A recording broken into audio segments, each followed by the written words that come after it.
L'argent. L'argent est le maître du monde. Notre quotidien, nos projets, notre avenir dépendent de l'argent qui circule dans l'économie.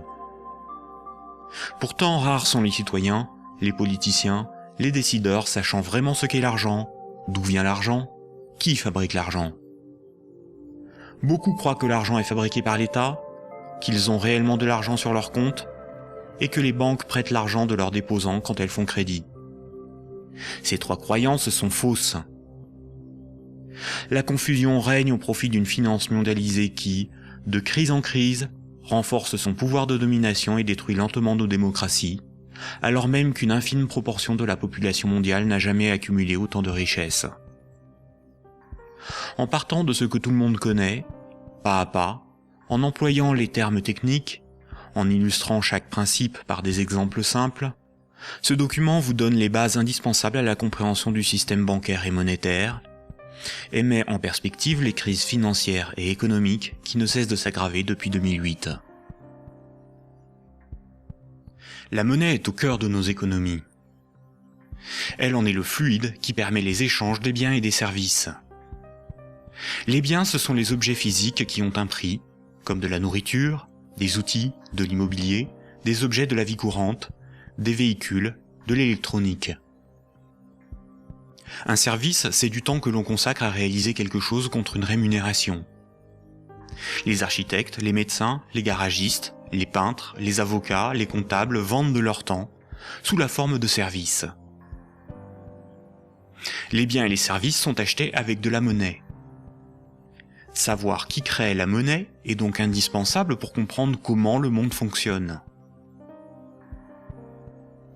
La monnaie prend plusieurs formes, qu'il faut bien distinguer. Sans la connaissance des diverses formes de monnaie et les mécanismes qu'elles impliquent, il est impossible de comprendre le système monétaire et bancaire, et plus globalement l'économie. Il y a la monnaie sous la forme de billets et de pièces de monnaie. On l'appelle la monnaie centrale corporelle. C'est celle que vous pouvez retirer au guichet ou au distributeur automatique de billets de votre banque. On peut la toucher, on peut partir avec, on peut physiquement la détruire. On l'appelle aussi monnaie manuelle, liquide ou espèce. Elle est fabriquée par la Banque centrale. En dehors de la Banque centrale, personne n'a le droit de fabriquer des billets et des pièces de monnaie. La Banque centrale est une institution missionnée par l'État ou les États d'une zone monétaire pour fabriquer les billets et les pièces de monnaie. Elle a aussi pour mission de favoriser le bon fonctionnement de l'économie. Son but n'est pas de faire des profits, mais d'appliquer la politique monétaire. En France, comme pour l'ensemble des pays de la zone euro, la Banque centrale est la BCE, ou Banque centrale européenne. La BCE gère une monnaie nommée euro. Et puis il y a un autre type de monnaie, beaucoup moins connu. C'est la monnaie qui est sur votre compte en banque, appelée monnaie scripturale. Cette monnaie n'existe que sous la forme de chiffres dans les systèmes informatiques de comptabilité des banques commerciales privées. On l'appelle aussi monnaie secondaire. Les banques commerciales privées, appelées aussi banques de second rang ou banques secondaires, sont les banques des particuliers et des entreprises, comme la BNP, le Crédit Agricole ou la Société Générale. Ce sont des entreprises privées dont le but est le profit. Les banques commerciales privées sont les distributeurs des billets et pièces de monnaie. Ce sont des intermédiaires, des commerçants, qui font le commerce de la monnaie centrale. Elles ont développé un substitut à cette monnaie, qui est la monnaie secondaire ou monnaie scripturale privée. Elles réalisent la gestion des moyens de paiement tels que les chèques, les cartes bancaires, les virements et les prélèvements. Pour comprendre l'origine des différentes formes de monnaie, il faut comprendre pourquoi la monnaie a été créée et parcourir son histoire de l'Antiquité à nos jours.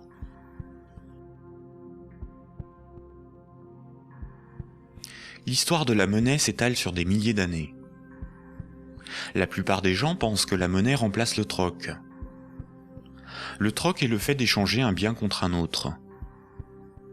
Par exemple, lorsque Paul et Jacques se rencontrent, Paul voudrait échanger 5 salades contre 10 kilos de pommes de terre. Sauf que si Jacques n'accepte pas de salade en échange de ses pommes de terre, il accepterait quelque chose d'autre, une denrée dont tout le monde a besoin. La monnaie serait apparue spontanément par la sélection de marchandises parmi les plus pratiques et les plus recherchées pour ces échanges immédiats. Dans un premier temps, le riz, l'avoine ou les animaux auraient été utilisés comme monnaie jusqu'à l'apparition de monnaies métalliques, d'or ou d'argent, forme ultime de monnaie. Le crédit ne serait apparu que plus tard, quand de la monnaie fut accumulée pour être prêtée à ceux qui en avaient besoin. Malheureusement, cette hypothèse n'a strictement aucune réalité historique. Les historiens ne cessent de le répéter. Ce n'est pas le troc qui apparut en premier, mais le crédit, c'est-à-dire la comptabilité des dettes, bien avant l'apparition de la monnaie. Le troc n'a pour ainsi dire quasiment jamais existé. Imaginons des paysans de l'Antiquité. Paul produit des salades qu'il récolte au printemps, et Jacques produit des pommes de terre qu'il récolte à l'automne. Jacques va emprunter 5 salades à Paul au printemps. Jacques doit l'équivalent de 5 salades à Paul. Ce n'est qu'à l'automne, 6 mois plus tard, que Jacques va le rembourser en lui donnant 10 kilos de pommes de terre.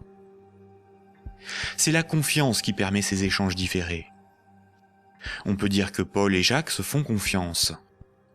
Ils partagent un même principe moral qui est qu'une dette doit être honorée. Cela leur permet de se faire crédit. Quand Jacques demande des salades à Paul, il se sent redevable envers Paul. Jacques ne sera libre que quand il aura remboursé Paul des jours, des mois, des années plus tard, car il a une dette envers lui. Les hommes pouvaient se prêter des outils, des animaux, s'échanger des biens, mais aussi des services.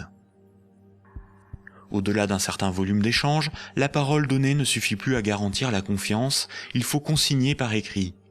On invente l'écriture. Alors il faut apprendre à lire, écrire et compter. On invente l'école.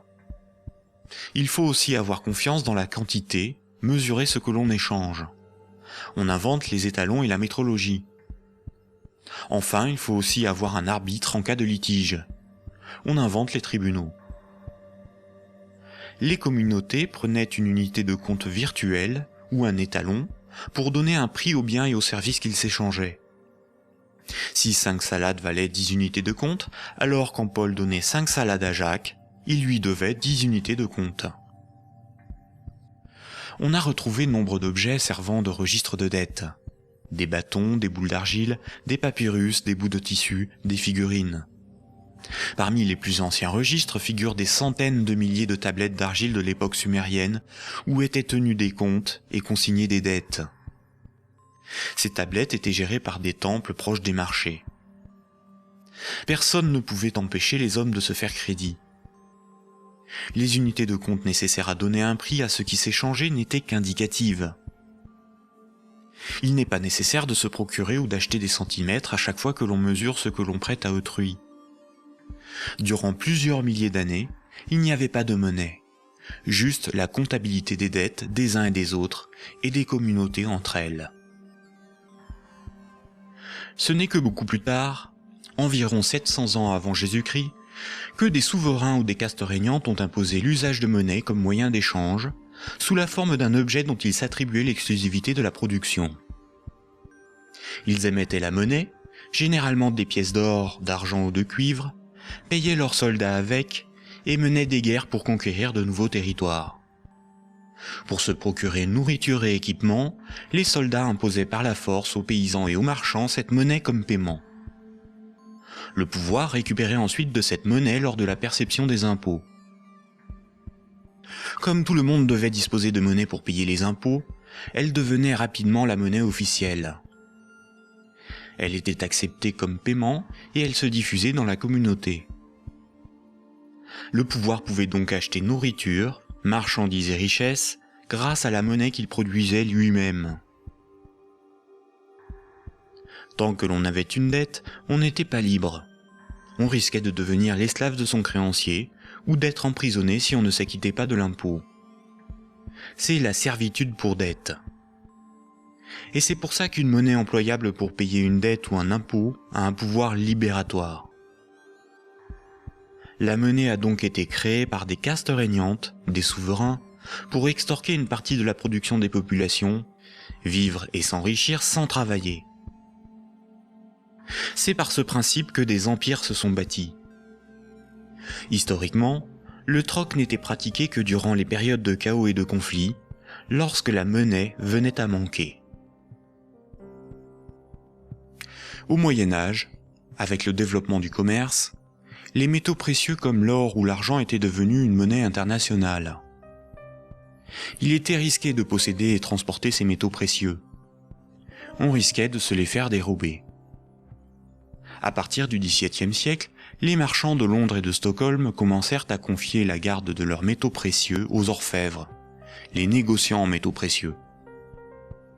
En échange, les orfèvres leur donnaient un reçu, un certificat de dépôt nominatif qui permettait à son détenteur de récupérer à tout moment son métal précieux. Lors des retraits, les orfèvres demandaient une petite somme pour le service de stockage rendu. Les boutiques des orfèvres devinrent des coffres fort bien gardés. Puis ces certificats sont devenus non nominatifs. Il était simplement inscrit dessus le poids de métal précieux qu'ils représentaient. Les marchands se mirent à se payer non pas en métal précieux, mais avec ces certificats. La monnaie papier était née. Les orfèvres constataient que les marchands laissaient leurs métaux précieux dans leurs coffres. Ils eurent donc l'idée de prêter ces métaux précieux à d'autres marchands pour développer leur commerce. Mais plutôt que de prêter les métaux précieux entreposés dans leurs coffres, les orfèvres émettaient des certificats papier. Quand les marchands remboursaient leurs dettes, ils rendaient les certificats et versaient un intérêt. Les orfèvres se mirent à imprimer bien plus de certificats que de métaux précieux disponibles dans leurs coffres. Cette pratique leur permit de s'enrichir en multipliant les intérêts perçus. Quand les certificats étaient rendus aux orfèvres, ils étaient détruits. Comme le papier monnaie échangeable contre des métaux précieux était accepté par les marchands comme paiement, les orfèvres pouvaient en imprimer pour leurs propres dépenses et achats. Tant que les emprunteurs et déposants ne venaient pas tous au même moment demander l'échange de leurs certificats contre l'équivalent en métal précieux, leur petit tour de magie pour s'enrichir restait secret. Aujourd'hui, les métaux précieux sont remplacés par la monnaie centrale. Avec l'avènement de la République et de la démocratie, c'est l'appareil législatif qui rédige la loi au nom du peuple, et l'État, la nation, fait fabriquer sa propre monnaie par la Banque centrale. La loi dit que tout citoyen est obligé d'accepter non pas des métaux précieux, mais de la monnaie de l'État comme règlement d'une dette. C'est ce qui donne son cours légal à la monnaie de l'État. Cette monnaie est dite fiduciaire, du latin fiducia, qui veut dire confiance. Sa valeur est liée à l'assurance qu'on peut échanger des biens et services avec cette monnaie. Rappelez-vous, quand un marchand déposait des métaux précieux chez l'orfèvre, il lui donnait l'équivalent en certificat de dépôt. Plus tard, le marchand pouvait retourner chez l'orfèvre et récupérer ses métaux précieux contre ses certificats. Aujourd'hui, quand le client d'une banque dépose des billets sur son compte, la banque le crédite.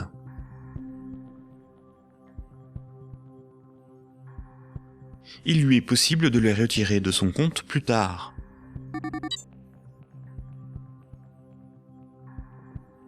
La monnaie secondaire, ou monnaie scripturale privée, est l'équivalent des certificats de dépôt des orfèvres. Tout comme le certificat de l'orfèvre est une reconnaissance de dette de l'orfèvre envers le marchand, un compte bancaire est une dette en monnaie centrale de la banque envers son client.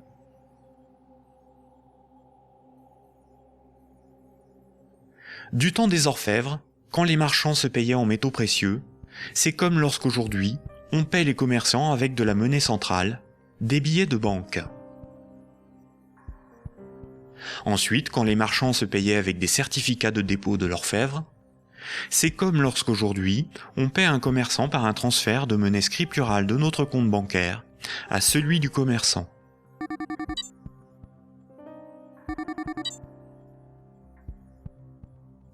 Rappelez-vous aussi que quand l'orfèvre faisait crédit, qu'il prêtait des métaux précieux, il émettait bien plus de certificats de dépôt que de métaux précieux disponibles dans ses coffres. Quand les marchands le remboursaient, il détruisait ces certificats. C'est la même chose aujourd'hui avec la monnaie scripturale privée. Quand une banque accorde un crédit, elle crée de la monnaie scripturale sur un compte à partir de rien. Et elle en crée bien plus qu'elle ne dispose de monnaie centrale dans ses coffres. Et quand son client rembourse son crédit, elle détruit la monnaie scripturale. C'est ce qu'on appelle la création monétaire et la destruction monétaire. La monnaie scripturale étant acceptée comme paiement, les banques peuvent aussi créer de la monnaie à partir de rien pour couvrir leurs dépenses et leurs achats. Les banques ont la possibilité de se faire crédit à elles-mêmes. On dit que les banques monétisent leurs dépenses. La monnaie centrale donne l'illusion au peuple que c'est l'État qui émet la monnaie, alors qu'en réalité, ce sont les banques commerciales privées qui ont ce privilège. Sans création monétaire par le crédit par les banques commerciales, il n'y aurait quasiment pas de monnaie en circulation. Les banques et les États sont comme les deux faces d'une même pièce. En effet, il faut d'abord que de la monnaie ait été créée par le crédit bancaire pour que l'État puisse en prélever par les impôts et les taxes. Et les banques ont besoin des États pour établir une législation protégeant ce privilège et faire appliquer cette législation par la justice et les forces de l'ordre. Nous allons détailler maintenant ces mécanismes bancaires et leurs nombreuses conséquences. Tout le monde a un compte en banque. C'est plus sûr et c'est plus simple que d'avoir chez soi une caisse remplie de billets de banque. Beaucoup de gens s'imaginent qu'un compte en banque est une boîte dans laquelle sont rangés des billets de banque. En réalité, la banque a une réserve unique de billets de banque et les comptes en banque n'ont aucune réalité physique. Ce sont juste des chiffres dans la comptabilité de la banque commerciale, ce sont des unités de compte. Lorsque vous allez au distributeur de billets, votre banque prend dans son stock de billets le montant que vous voulez retirer sur votre compte et vous les donne. Elle retranche ce montant à votre compte. Ainsi, vous avez le sentiment de prendre des billets sur votre compte en banque, alors qu'en réalité, la banque convertit des chiffres en monnaie centrale corporelle, c'est-à-dire en billets de banque, la monnaie de l'État. À l'inverse, quand vous déposez des billets sur votre compte, la banque les prend et les met dans son stock de billets et augmente le chiffre de votre compte. Votre compte ne représente pas un petit tas de billets de banque, mais seulement un chiffre dans un ordinateur. Vous ne retirez que très rarement l'ensemble de ce qui est sur votre compte. Vous retirez juste ce qu'il vous faut pour faire vos petits achats dans les commerces. Tout le reste, vous le laissez sur votre compte. Et le commerçant qui reçoit vos billets comme paiement les dépose lui aussi sur son compte. De ce fait, tout le monde a plus d'unités de compte sous la forme d'un chiffre dans la comptabilité d'une banque privée que de billets de banque dans ses poches ou chez lui. La somme des unités de compte qui correspond au crédit de votre compte s'appelle un dépôt. Un compte en banque sur lequel il y a 1000 unités de compte, on appelle cela un dépôt de 1000 €. On a l'illusion qu'une banque a toujours dans son stock de billets de banque l'équivalent des dépôts qu'elle gère. En réalité, elle n'en a qu'une petite partie, et ceci lui est permis par le fait que ses clients ne viennent pas tous au même moment retirer en liquide ce qu'ils ont sur leur compte.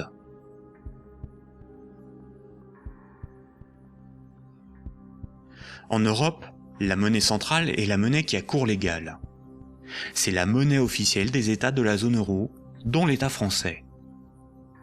C'est la monnaie exigée par l'État pour le paiement des impôts et des taxes. La loi oblige les citoyens à accepter les billets de banque comme moyen de paiement, et elle sanctionne sévèrement ceux qui fabriquent de faux billets. En revanche, la monnaie inscrite au crédit d'un compte bancaire n'est qu'une reconnaissance de dette de la banque envers le détenteur du compte. Rien de plus. La loi impose aux banques commerciales privées de convertir ces unités de compte en billets de banque à votre demande. C'est pour cette raison que les banques commerciales appellent ces chiffres des euros. Les chiffres inscrits sur votre relevé de compte sont appelés euros, alors qu'en réalité, ce ne sont pas des euros. Ces unités de compte sont converties en euros au moment où vous les retirez de votre compte. Votre banque vous doit bien des euros, et c'est pour cette raison qu'il est marqué euros sur votre relevé de compte. Ces unités de compte sont tolérées par la loi comme moyen de paiement. Quand vous payez au moyen d'un chèque bancaire, d'une carte bleue ou d'un virement, vous réalisez un simple transfert d'un chiffre de votre compte à un autre. Tout ce qui sert de moyen de paiement est une monnaie. C'est pour cette raison que ces unités de compte sont appelées monnaie scripturale, monnaie secondaire ou monnaie scripturale privée. On peut dire que chaque banque a sa propre monnaie, car chaque banque a sa propre comptabilité, gère ses propres chiffres, ses propres unités de compte. Toutes les monnaies privées sont convertibles en monnaie centrale corporelle.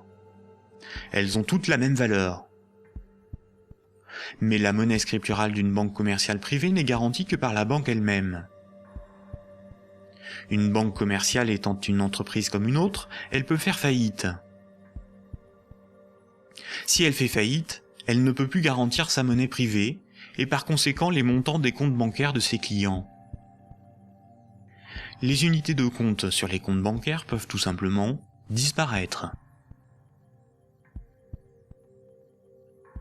Imaginons que vous ayez 10 000 € en billets de banque, c'est-à-dire en monnaie centrale corporelle, en monnaie de l'État. Vous avez confiance dans sa valeur, car vous avez confiance en l'État. Vous prenez ces 10 000 € et vous les déposez sur un compte au Crédit Agricole. En réalité, vous donnez cet argent à la banque qui les met dans son petit stock de billets et crédite votre compte. Le chiffre sur votre compte n'est qu'une reconnaissance de dette de 10 000 €.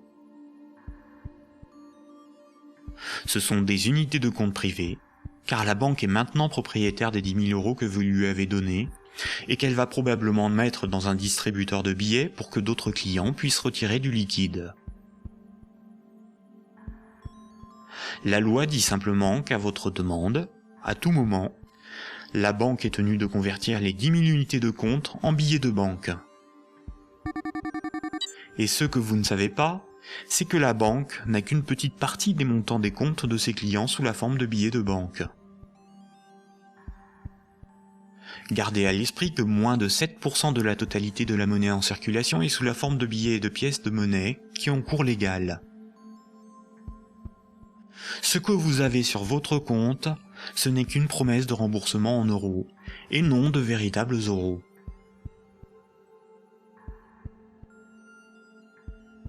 De nos jours, tout le monde paie des sommes de petite et grande taille sans jamais employer de billets de banque. La carte bancaire, la carte de crédit, les chèques bancaires, les prélèvements automatiques et les virements forment l'essentiel des procédés de paiement. Quand un client d'une banque veut transférer de l'argent à un autre client de la même banque pour le payer, que ce soit des entreprises ou des particuliers, la banque ne réalise qu'une manipulation de chiffres. Elle retranche au compte du client la somme inversée et l'ajoute au compte du destinataire. Aucun billet de banque n'est intervenu dans la transaction, et pourtant, les deux clients, en interrogeant leur banque, constatent bien qu'un transfert a été effectué. En revanche, quand un transfert doit être effectué entre les comptes bancaires de deux banques commerciales distinctes et concurrentes, la monnaie centrale intervient. Toutes les banques commerciales privées ont un compte à la banque centrale. Aucun particulier ni aucune entreprise ne peut avoir un compte à la banque centrale. Seules les banques commerciales et le trésor public, c'est-à-dire l'État, ont un compte à la banque centrale. La banque centrale réalise la comptabilité là aussi avec des chiffres dans des ordinateurs, et non pas des tas de billets de banque. Et cela pour des raisons purement pratiques. On appelle cette monnaie la monnaie centrale scripturale. Ces comptes sont en monnaie banque centrale ou monnaie centrale. Quand une banque commerciale a trop de billets, elle peut les déposer sur son compte à la banque centrale. Quand elle en a besoin pour alimenter ses distributeurs automatiques, elle demande à la banque centrale de lui convertir des euros scripturales en billets de banque. Généralement, on ne fait pas la distinction entre monnaie centrale scripturale et monnaie centrale corporelle, c'est-à-dire les billets de banque. On appelle la somme de la monnaie centrale, scripturale et corporelle, la base monétaire. Entre elles, les banques commerciales se paient en monnaie centrale. Les banques n'acceptent pour paiement des autres banques que de la monnaie centrale. Quand un client veut transférer de la monnaie scripturale de son compte vers celui d'un client d'une autre banque, la monnaie scripturale est convertie en monnaie centrale, puis transférée à l'autre banque, qui va encaisser cette monnaie centrale et créditer le compte du destinataire. Ainsi, les banques se paient entre elles en monnaie centrale, car la monnaie scripturale privée d'une banque n'a pas de valeur pour les autres banques. La comptabilité du Crédit Agricole n'a rien à voir avec la comptabilité de la Société Générale. Ce sont deux entreprises distinctes et concurrentes. Ce qui existe entre les banques et pour les banques, c'est uniquement la monnaie banque centrale. C'est celle qui a cours légal, c'est la monnaie de l'État. Quand un client d'une banque a 1000 euros sur son compte, la banque n'est pas riche de 1000 euros. Elle doit simplement 1000 euros en monnaie centrale à ce client. C'est un chiffre dans sa comptabilité. Ce qui fait la richesse de la banque, c'est ce qu'elle possède, comme des immeubles, des bureaux, des actions, des titres financiers, et la monnaie centrale qu'elle a sous la forme de billets de banque ou de monnaie centrale sur son compte à la banque centrale. En revanche, à tout moment, la banque peut devoir s'appauvrir de 1000 euros si ce client les transfère sur un compte d'une autre banque, car cette autre banque veut être payée en monnaie centrale.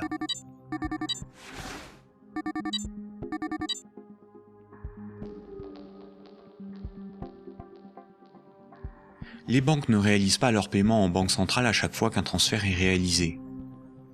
Un bilan des échanges est fait tous les jours. On appelle cela la compensation. Cette compensation est calculée par une chambre de compensation. Une chambre de compensation gère un système informatique enregistrant un très grand nombre de comptes en banque et de transactions, afin de faire le bilan des échanges entre les organismes financiers, dont les banques.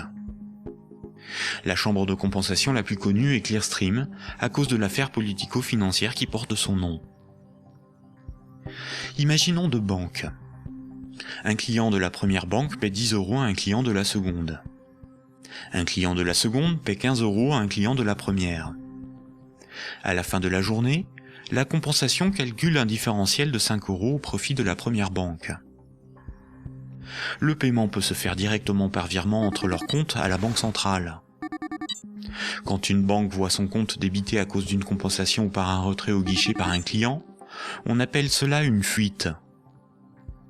Elle s'appauvrit, car sa monnaie centrale fait partie de ses richesses. Imaginons une banque qui a 4 déposants qui ont chacun 25 000 unités de compte. On peut dire que la banque doit 100 000 euros à ses clients. Imaginons que cette banque a 10 000 euros sur son compte à la banque centrale. La banque est incapable de couvrir la fuite du montant total des comptes de ses clients. Elle est potentiellement en faillite, car 90 000 unités de compte de ses clients ne sont pas couverts par de la monnaie centrale. Seuls 10 000 euros en billets peuvent être versés à l'ensemble de ses clients. C'est le principe de la couverture partielle des dépôts, appelé système à réserve fractionnaire. Si la totalité de ses clients viennent tous au même moment pour retirer leur argent, la banque fait immédiatement faillite. Quand tous les clients d'une banque viennent retirer tout leur argent, c'est ce que l'on appelle un bank run. Face à cette situation, les autorités ont mis en place un fonds en monnaie centrale en cas de faillite bancaire, le fonds de garantie des dépôts bancaires. En France, ce fonds se porte officiellement garant de 100 000 euros maximum par compte bancaire. Malheureusement, La plupart des grandes banques gèrent des dépôts bien supérieurs à ce qu'il y a dans ce fonds. Le fonds est d'environ 2 milliards d'euros, alors que les banques françaises gèrent près de 1000 fois plus de dépôts en monnaie scripturale. Par conséquent, la faillite de quelques grandes banques du monde provoquerait la disparition d'une partie des dépôts bancaires de leurs clients. Le Trésor public, c'est la caisse de l'État. Le Trésor public a un compte à la Banque centrale. Le Trésor public encaisse toutes les taxes et impôts qui forment les recettes de l'État. Le Trésor public paie toutes les dépenses de l'État. Il paie les fonctionnaires, les investissements de l'État, ses infrastructures, ses frais de fonctionnement, ses fournisseurs. Quand vous payez vos impôts ou des taxes, vous les payez directement au Trésor public. Si un client d'une banque veut payer 1000 € au Trésor public, la banque convertit la monnaie scripturale privée en monnaie banque centrale et transfère cette monnaie centrale sur le compte du Trésor public. Le Trésor public n'accepte pour paiement que la monnaie centrale. Quand le Trésor public paie un de ses fournisseurs, il verse de la monnaie centrale à la banque commerciale privée qui en détient le compte, et celle-ci crédite le compte de l'entreprise bénéficiaire.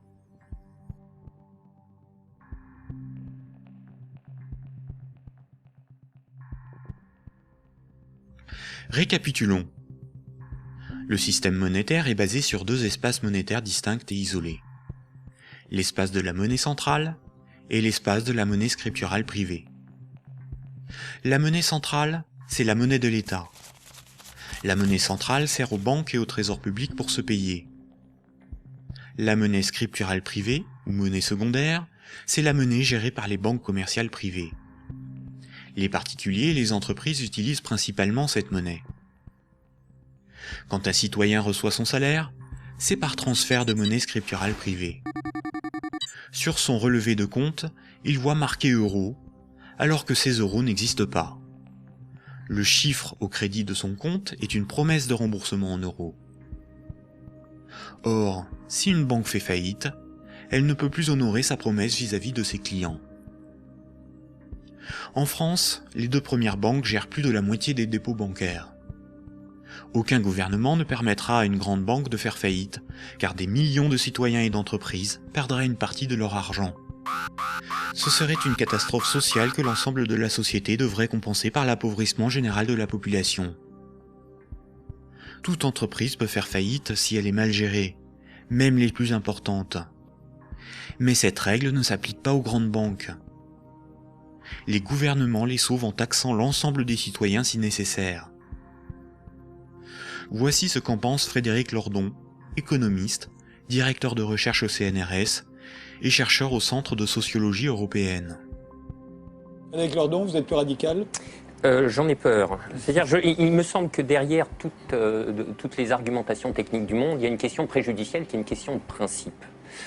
Alors je voudrais repartir des sauvetages de 2008-2009, parce qu'il me semble que celui qui se profile va avoir à peu près les mêmes propriétés. À propos de ces sauvetages bancaires, on peut dire non contradictoirement deux choses. La première, c'est qu'ils étaient une nécessité impérieuse, et je dirais même vitale. Et la deuxième, c'est que cependant, ils ont été des scandales sans nom. Des scandales sans nom. Alors pourquoi ça a été un scandale? Les gens le savent, alors ils sont un peu plus qu'échauffés, hein, je vous assure. On a sauvé les banques, on a sauvé la finance sans la moindre contrepartie, pas le plus petit commencement de réglementation de l'activité financière ou de transformation des structures bancaires. Donc, si vous me passez l'expression, le corps social en a gros. Mais pour autant, il était une nécessité impérieuse de les sauver, pour une raison extrêmement simple, c'est que il faut que les gens essayent de se figurer l'ampleur des dévastations économiques et sociales qui suivent de la matérialisation d'un risque systémique. C'est dans le cadre de cette hypothèse que je me situe. On pourra peut-être y revenir tout à l'heure. C'est-à-dire l'effondrement total de toutes les banques. Les transactions les plus élémentaires deviennent impossibles. Je veux dire, aller acheter son pain à la boulangerie, ça marche plus. Tout simplement parce que retirer de l'argent au distributeur à billets, ça marche pas. Faire un chèque, ça marche pas. Une carte bleue, ça marche pas. Vous avez les piécettes dans la poche, ça vous mène pas loin. Vous tenez 4-5 jours en forçant plutôt sur les patates. Et après, c'est retour au jardin potager pour ceux qui en ont un, et pour les autres, c'est retour vers l'état de nature économique. Ce que vous décrivez là, ça semble une catastrophe. Oui, c'est la catastrophe ultime si les banques ne sont pas sauvées et qu'elles tombent toutes ensemble. Ça pourrait se produire, d'après vous, ça? Alors, pour moi, Grèce, oui. si vous voulez, c'est un événement qui est de l'ordre de l'impensable. C'est-à-dire, c'est un chaos social d'une telle ampleur qu'il me semble inconcevable que les États se désintéressent de la chose. Par conséquent, ils sont forcés de venir au secours de la finance, qu'ils le veuillent ou non. Et c'est exactement là que se noue le drame, si vous voulez. C'est dans cette articulation entre la nécessité impérieuse d'une part et le scandale de l'autre. Le corps social est forcé, par pouvoir public interposé, de venir au secours des banques, car si les banques calanchent, c'est le corps social qui calanche dans la semaine qui suit. Et forcément, les intérêts matériels de la population sont si intimement liés à la structure bancaire qu'il est impossible de la laisser crever. Et vous voyez donc là où est le problème, c'est que de par leur position très particulière dans la structure sociale du capitalisme, les banques sont les dépositaires de fait de deux biens publics vitaux pour une société marchande. Vitaux. Le premier, c'est les encaisses monétaires de la population, les dépôts, les épargnes. Je veux dire, si toutes les banques tombent, ceci s'évapore dans l'instant. Et c'est pas la peine de se gargariser avec le fonds de garantie des dépôts. Hein. Ça va si une banque ou deux tombe. Si la totalité s'écroule, le fonds saute comme un bouchon de champagne. Et le deuxième bien public vital, c'est l'intégrité du système des paiements. Et c'est parce que les banques ont capté ces biens publics qu'elles peuvent contraindre l'État, les corps sociaux à leur venir en aide. C'est quoi l'intégrité du système des paiements, c'est le fait que les banques sont les teneurs de compte, qu'elles les mouvementent, qu'elles les débitent, qu'elles les créditent, donc elles sont les opératrices. Absolument. C'est pas qu'elles les garantissent, c'est qu'elles opèrent très concrètement et très basiquement les transactions élémentaires. La gestion des moyens de paiement. Et exactement. Voilà. Bon, alors, si vous voulez, là, il y a une situation de fait que les économistes appellent dans leur langage pluriel et amoral, mais dont le vrai nom est prise d'otage. Et celle-là, elle est colossale. Si vous voulez, chaque fois qu'il y a un mouvement social dans les transports ou le ramassage des ordures, on vous bassine avec la prise d'otage des syndicats. Mais ça, c'est une prise d'otage, mais cosmique. C'est énorme. Personne n'en parle jamais. Donc, la question de principe est la suivante. Derrière la question du sauvetage des banques et derrière la question des banques tout court, le corps social doit se poser la question de savoir s'il continue de tolérer que ces biens publics vitaux soient ainsi remis à des intérêts privés, et spécialement à des intérêts privés aussi mal éclairés que ceux de la finance, quand elle est mouillée jusqu'aux sourcils dans les marchés de capitaux. Bon, je trouve que poser la question, c'est y répondre. Et si on ne répond pas non, cette obligation de venir à la rescousse des banques se reposera éternellement. D'où ma conclusion. Il faut envisager la déprivatisation intégrale du secteur bancaire. La nationalisation. Alors, la nationalisation...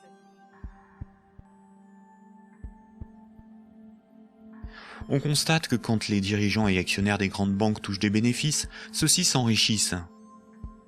Mais quand les grandes banques sont en difficulté, ce sont les États, c'est-à-dire l'ensemble des citoyens, qui les sauvent. Cela résume l'adage désormais bien connu: les banques privatisent leurs gains et socialisent leurs pertes.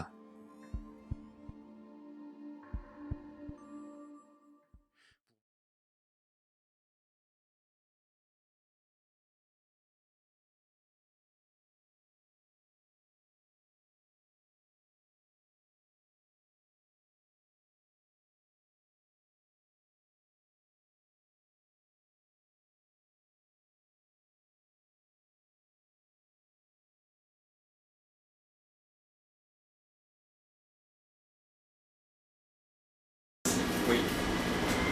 Oui, tout à fait.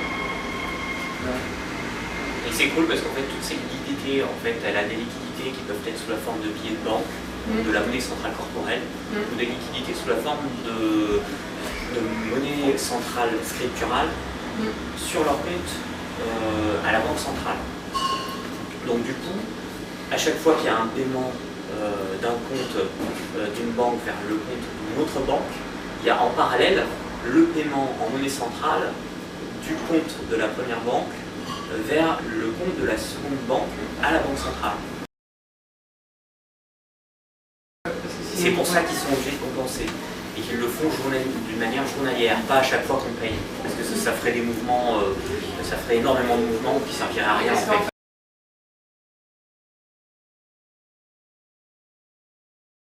Oui, ça pourrait être le cas, mais il y a tellement de trafic qu'en fait ça s'équilibre. Donc du coup, effectivement, on peut faire un bank run en synchronisant tous les clients d'une même banque et en leur demandant de virer leur argent sur les comptes d'une autre banque. tu as raison dans un sens où l'argent qui est sur les comptes des particuliers, c'est pas de la richesse. C'est-à-dire c'est pas direct en fait. C'est pas parce que tu enlèves cet argent de ton compte que la banque a perdu de la richesse. C'est après, c'est dans le transfert. Oui, c'est quand entre Quand elle banques fait le calcul de compensation. qui elle ne tolère que la monnaie centrale.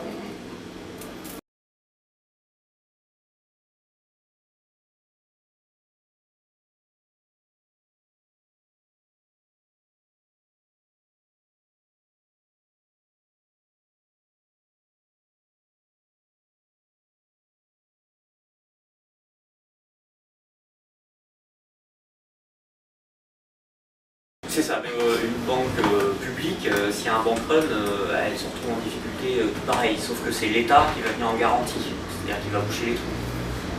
L'État étant actionnaire, si elle est, voilà, avec nos impôts, avec sa richesse.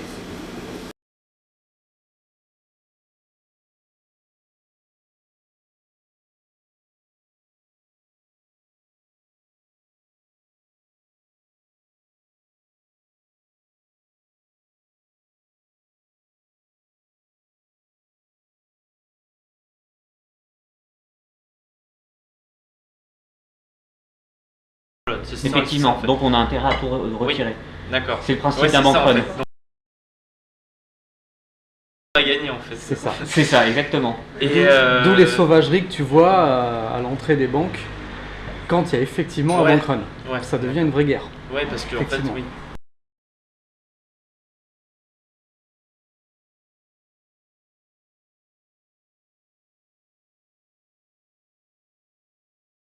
Alors, ça n'a pas spécialement creusé la dette en fait. Ce qui a creusé la dette, c'est le fait que c'est les intérêts qui sont cumulés en fait, puisqu'un État quand il emprunte. Pendant longtemps, il y avait ce qu'on appelle le circuit du trésor qui permettait à l'État d'imposer en gros aux banques de leur prêter. En gros. Ça a été progressivement, oui, avec un taux fixe, un taux défini par l'État, ce qui lui permettait en fait de planifier son budget assez précisément.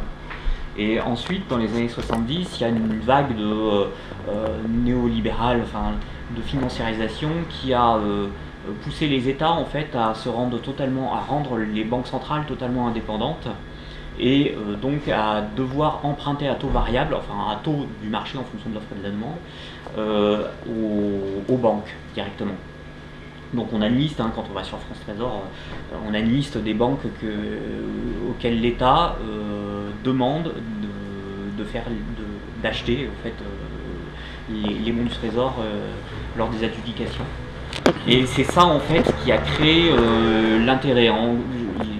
Il y a des gens comme André-Jacques Holbeck qui ont beaucoup étudié la dette de l'État et qui ont très bien démontré que c'est à partir des années 70-80 que la dette de l'État en fait a complètement explosé parce qu'on a cassé ce circuit du trésor qui faisait que les banques étaient obligées quelque part d'acheter les bons du trésor à un taux fixe et que tout ça était organisé où c'était l'État qui était le maître du jeu.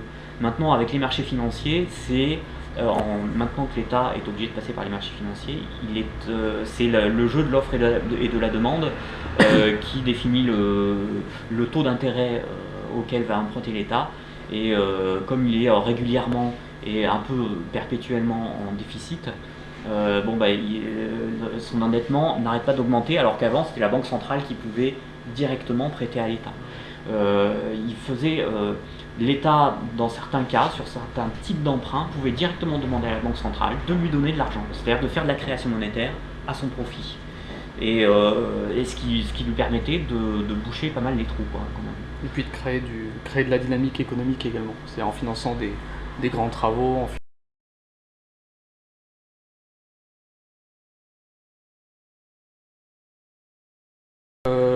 Généralement, il est mal géré.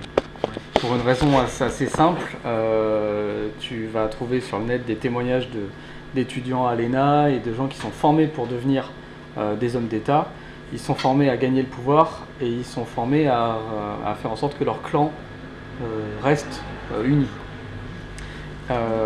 Mais on a constaté précédemment que le gouvernement, aussi large soit-il, n'avait pas les capacités physiques, le temps de prendre des mauvaises décisions, autant que la finance actuellement. En fait. La finance est représentée par tellement d'intérêts partout sur la planète qu'ils ont un pouvoir de destruction qui est beaucoup plus grand qu'un mauvais gouvernement. C'est moins pire, mais on n'a pas dit que c'était une bonne solution. Là, on anticipe un peu sur la fin de la vidéo. D'accord. Tu as déjà compris le lien, et on l'a compris aussi, et j'ai commencé par là aussi. Il y a évidemment un lien très fort entre les pouvoirs que représente la création monétaire et la gestion des moyens de paiement, et évidemment le pouvoir décisionnel politique. C'est-à-dire qui prend les décisions dans un État. C'est une question fondamentale, et on va y venir, elle est évidemment importante. C'est ça que tu as senti. Il y a un moment où j'explique le principe le moment où a été créée la monnaie par les souverains d'antan qui battaient monnaie en fait et qui s'en servaient pour payer des mercenaires en fait en réalité pour monter des armées. Et ces mercenaires imposaient la monnaie auprès des paysans, des marchands. Ces marchands étant des sujets du souverain, ils leur devaient un impôt, et c'est ça qui a créé en fait le circuit monétaire. Donc ça c'est vraiment quelque chose qui n'est pas enseigné en université, et c'est pourtant la réalité de l'invention de la monnaie.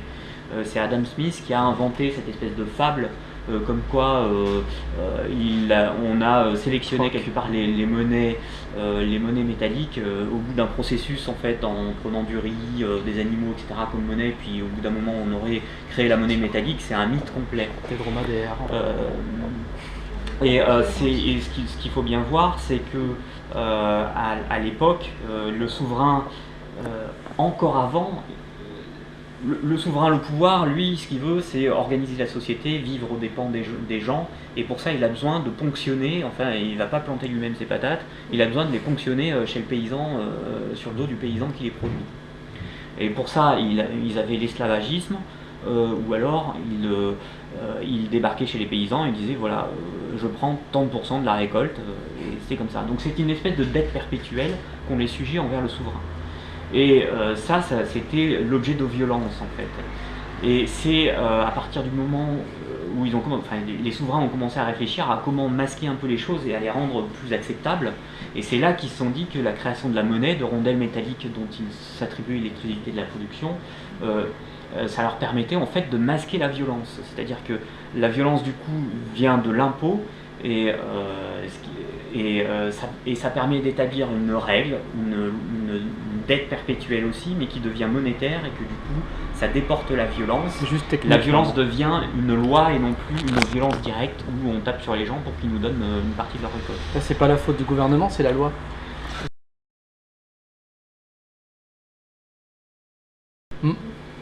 Ouais. Libéral, c'est encore autre chose. Le libéralisme, c'est une census sur un système monétaire qui fonctionne déjà comme un asservissement des peuples. C'est une façon de passer après l'État, ou avant l'État, ou en plus de l'État. Au moment où en fait l'exclusivité, la souveraineté en fait du souverain, justement, elle passe au travers de cette capacité à lever un impôt. Et en fait, jusque dans les années 70, on restait dans un espèce de circuit comme ça, où la monnaie était essentiellement créée par l'État. Les banques en faisaient un démultiplicateur par le crédit, donc comme on a vu les orfèvres qui disent bon, moi j'ai de la monnaie officielle acceptée par l'État et j'en fais des bouts de papier, et comme ça je multiplie les bouts de papier. Et jusque dans les années 70, c'était l'État qui avait encore la maîtrise en fait de la monnaie principale, qui est la monnaie centrale.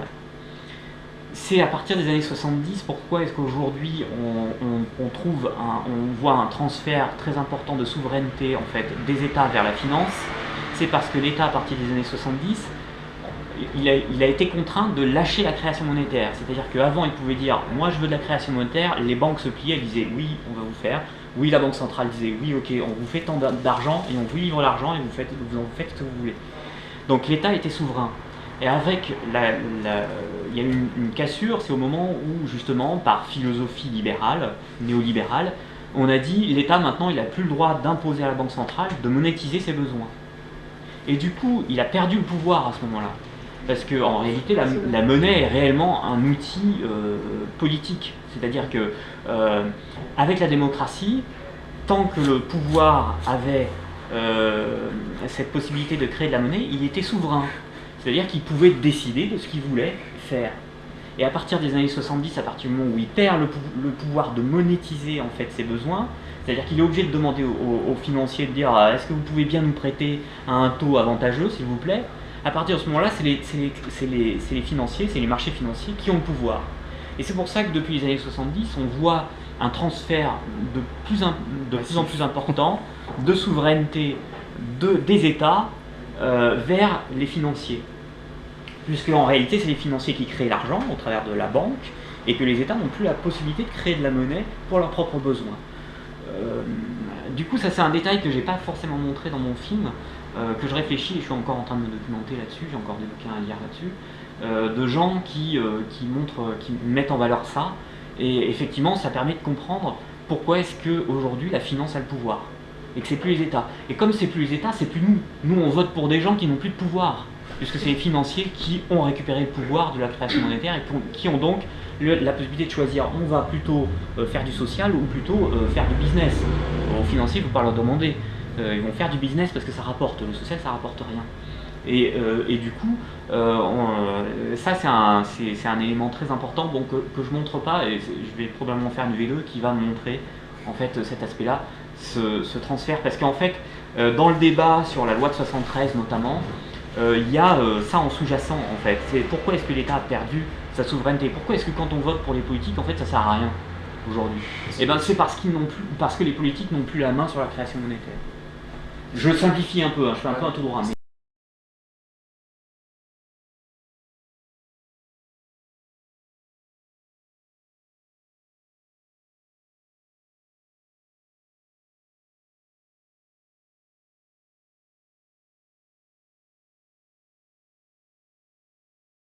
C'est un grand classique en fait.